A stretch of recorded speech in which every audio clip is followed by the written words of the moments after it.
पहले आलोक जी मैं आपके पास आना चाहता हूं। ये जो आज प्रधानमंत्री जी की एक और तस्वीर और इधर पिछले दिनों प्रधानमंत्री जी की खास तस्वीर आ रही है, वो तस्वीर ये है कि वो पूरी तरीके से धार्मिकता के रंग में रंगे हुए थे। आज भी जो टीवी चैनल में जो तस्वीर आई कि वो मंदिर में बैठे हुए हैं, पूजा कर रहे हैं, फिर वो एक एक एक, एक वाद्य यंत्र है जिसको बजा रहे हैं, वो पूरी तरीके से हिंदुत्व का एक तरीके से लबादा ओढ़े हुए, पोशाक ओढ़े हुए छवि को प्रस्तुत करते हुए वो है।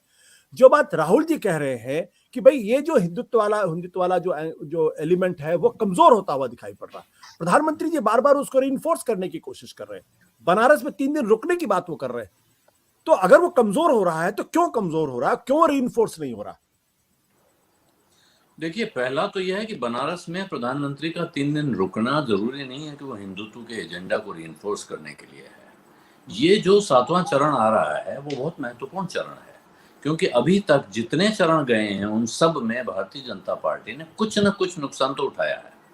कुछ लोग कहते हैं बहुत नुकसान उठाया है, कुछ कहते हैं बहुत नहीं, कुछ है थोड़ा उठाया है, कम उठाया है या ज्यादा उठाया है। सवाल यह है कि अब जो सीटें 50 से ऊपर बची हुई हैं, क्या इन सीटों को यूं छोड़ दिया जाए कि हमने बाकी जगह नुकसान उठा लिया, फायदा उठा लिया, अब इन सीटों की चिंता ना करें?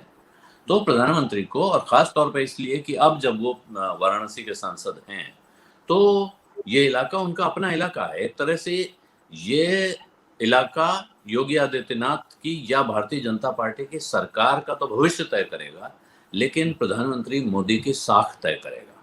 यहाँ उनकी साख दांव पर है कि क्या वो अपने इलाके में भारतीय जनता पार्टी को उस जलवे के साथ जिता सकते हैं जिस जलवे के साथ वो पिछले चुनाव में जीती थी, या कम से कम उसके नजदीक रख सकते हैं, उससे ज्यादा कर सकते हैं या नहीं। अगर यहाँ वो बड़े पैमाने पे हार जाती है, काफी नुकसान हो जाता है, तो फिर ये सीधे प्रधानमंत्री मोदी की लोकप्रियता पर सवाल उठेगा। इसलिए उनका बनारस में रहना मेरी समझ से कोई अप्रत्याशित बात नहीं है। और मैं लखनऊ में बैठ के अपना इस तरह का यूट्यूब चैनल चला सकता हूँ, कभी रामगढ़ जाके चला लेता हूँ, कभी बांग्लादेश में बैठ के चला लिया। तो मुझे लगता है प्रधानमंत्री भी बनारस में बैठ के सरकार चला सकते हैं अगर उनकी चलाने की इच्छा हो तो। उसमें उनके स्थान से कोई फर्क नहीं पड़ता। हाँ, प्राथमिकताओं से फर्क पड़ता है कि क्या इस वक्त उन्हें किसी और चीज पे प्राथमिकता देनी चाहिए थी। तो अब चुनाव के बीच में जाहिर है जो राजनीतिक दल में है और वो चुनाव के बीच में कहीं और देख रहा होगा, तो फिर ये घोड़ा घास तैयारी करेगा तो खाएगा क्या वाली बात हो जाएगी। तो इस वक्त उनको इस चुनाव के चरम पर आकर अपना काम तो करना था।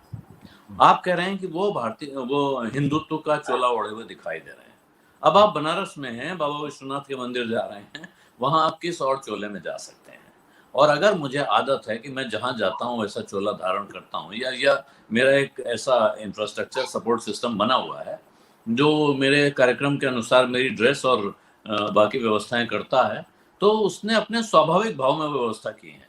प्रधानमंत्री खुद जाकर अपने लिए ड्रेस खरीद के तो लाए नहीं होंगे, ये आपको मानना चाहिए, लेकिन उन्हें ये करना है। हिंदुत्व का कार्ड कमजोर पड़ रहा है की बात, जब हिंदुत्व का कार्ड शब्द राहुल जी ने इस्तेमाल नहीं किया, लेकिन मंडल के मुकाबले कमंडल कमजोर पड़ रहा है या उतना फोरफ्रंट में नहीं दिखाई पड़ रहा है। ये बात सही है, ये बात बहुत से लोगों से बात करने पे निकल रही है। और उसका एक जो सबसे अच्छा कारण है, अयोध्या जब मैं गया था तो वहाँ के एक पुराने वकील और पत्रकार योगी नारायण तिवारी ने बताया। उन्होंने कहा देखिए साहब, हमारे देश में क्या है, जब आप कोई नेगेटिव सेंटिमेंट लेके चलते हैं तो बहुत सारे लोग आपके साथ खड़े होते हैं।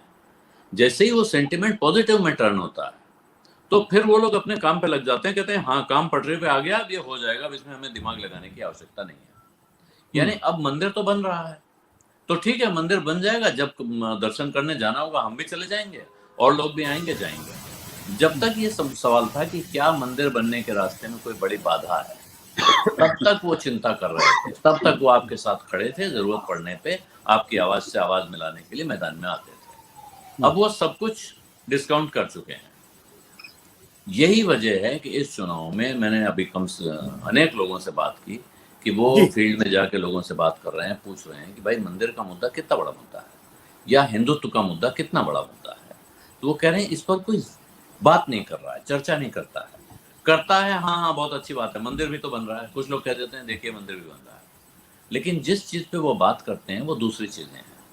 वो उनके अपने जाति के समीकरण हैं, और उससे ज्यादा अब खास तौर पे पिछले चरण में, छठे चरण में, बेरोजगारी, आवारा जानवर, महंगाई, ये सारे मुद्दे उभर कर सामने आ गए हैं और इस हद तक सामने आ गए हैं कि कई जगह वो जाति के समीकरणों पर भी भारी पड़ते हुए दिख रहे हैं।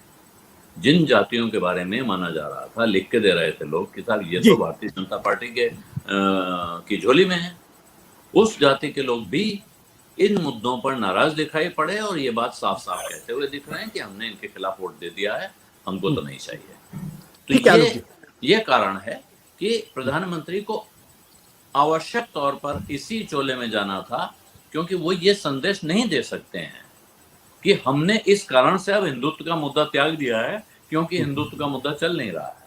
हिंदुत्व का मुद्दा चलने के लिए नहीं है, वो धारण करने के लिए है। आप किसी वो चले या ना चले, उसको त्यागना आप अफोर्ड नहीं कर सकते हैं।